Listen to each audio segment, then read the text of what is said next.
Au terme de cette séance, nous allons retrouver les formules du nombre de moles pour un soluté solide et pour un soluté liquide et également pour un soluté gazeux et établir également la relation entre le nombre de moles et la concentration molaire ainsi que la relation entre la concentration molaire et la concentration massique. Alors, pour un soluté solide, pour les solutés solides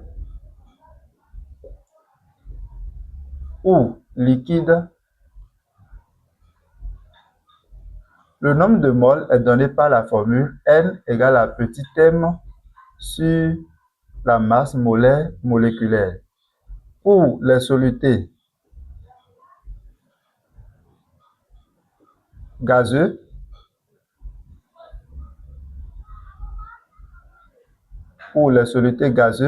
le nombre de moles est donné par la formule volume de gaz sur le volume molaire, avec le volume molaire qui est égal à 22,4 litres par mol dans les conditions normales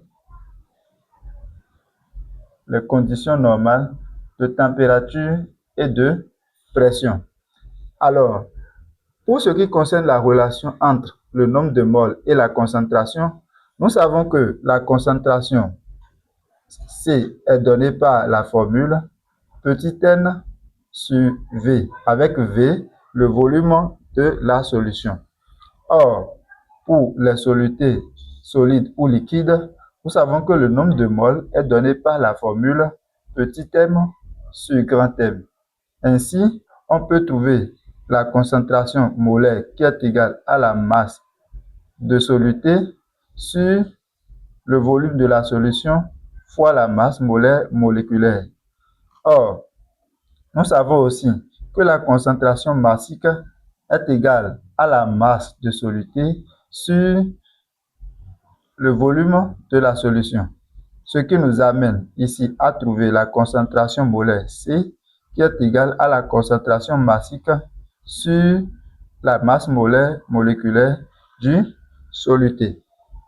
Pour les solutés gazeux, on sait que C est aussi égal au nombre de moles sur le volume de la solution. Or, nous savons que le nombre de moles est égal au volume de gaz sur le volume molaire. Donc, on trouve ici C qui est égal au volume de gaz sur le volume de la solution fois le volume molaire. N'oubliez pas, la concentration molaire est exprimée en mol par litre.